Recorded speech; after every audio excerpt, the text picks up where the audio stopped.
Hi there, everybody. Do you know who this is? This is Dr. Svetlana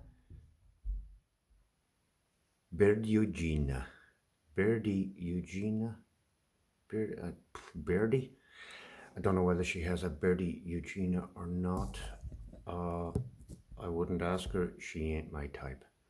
But anyway, this one here is a Russian professor of astrophysics at a university in Germany. I think it's Bonn University. And go through it. So this is her giving lectures. She gives lectures all over the world. This one's in Freiburg in Germany to a bunch of idiot conspiracy theorist, academic astrophysicists and theoretical physicists and crazy people like that. And this is her at TED Talks.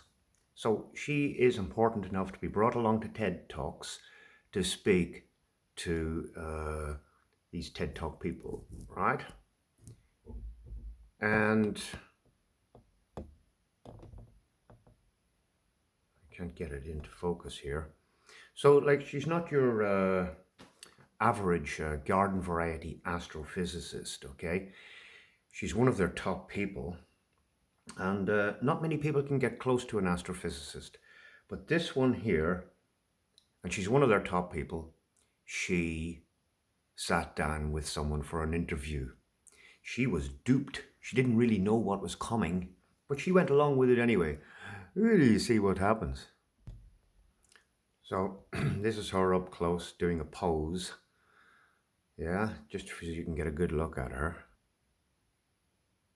And this is probably her best photograph. Well photoshopped out. Look at the size of those ears.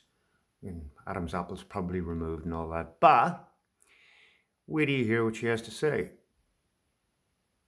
She's going to talk a bit about herself. Yeah, so I grown up in Russia. I fell in love with astronomy, first with physics and then with astronomy.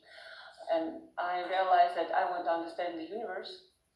I cannot live on Earth without knowing what above my head. I just felt like I need to know. I went to the university, studied astrophysics and mathematics, a lot of programming, because when we were studying astronomy, we were told that astronomy is not just science by itself, it's very interdisciplinary. So to be an astronomer or astrophysicist, you need to know physics, mathematics, programming, and I must tell you now, lots of social skills. Yeah, sure. Hear this.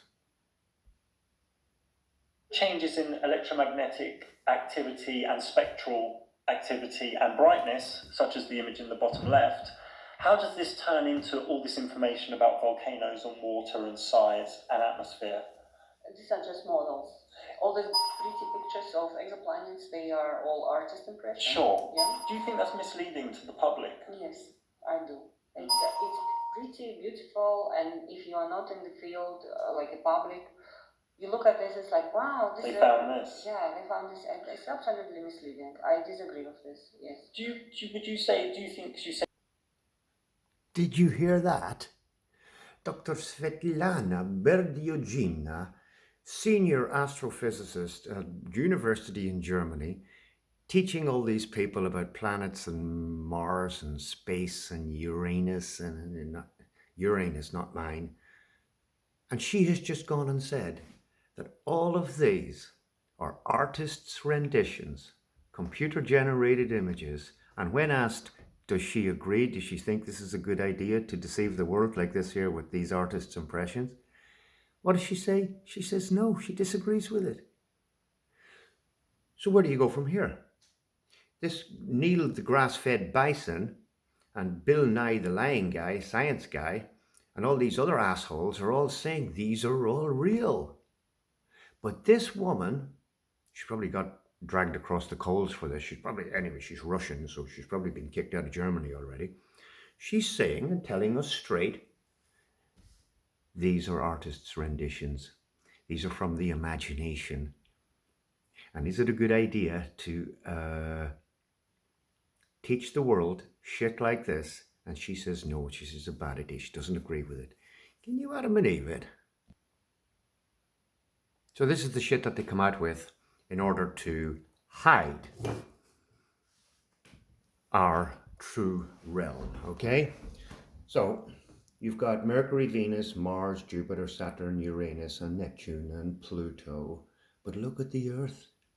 So what they've done is they've taken this false artist's impression, according to Dr. Svetlana Berdiogina, and they have pulled the Earth out of it, put it in a clamp, flattened it flat, like a pancake or pizza baking tray, and then stuck it back in amongst all the rest of them.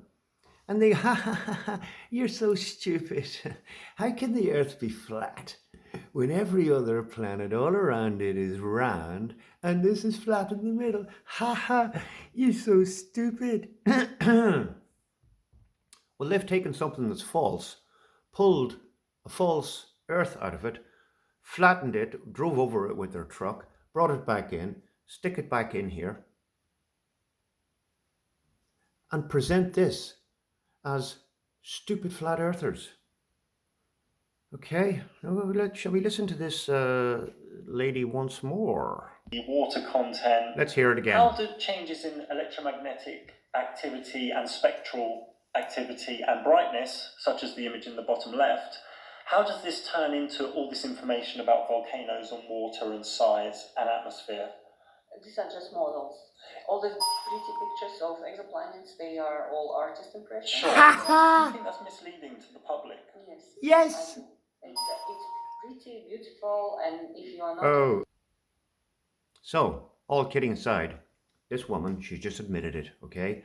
Anyone here ever comes up and says, oh, but look at all the other planets, and look at the blah blah ding dong dong dong dong dong dong dong. Sorry, listen to this Russian lady. I mean, like, she's not, as I said, she's not your average garden variety astrophysicist. She's one of their top people. They send her to TED Talks. They send her to all these different places to teach horse shit about space to people.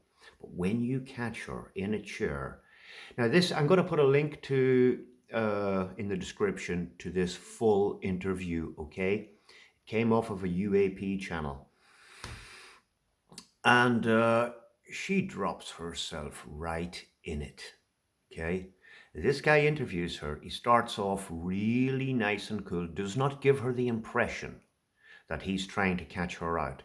He says that he's asking questions for a group of teenagers, students, and these are their questions, and he just has all the questions laid out in succession, one after the other, until she digs such a fucking hole for herself that she falls in it.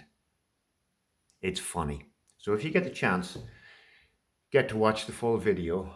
But for now, this is the only part of it I'm going to pull out.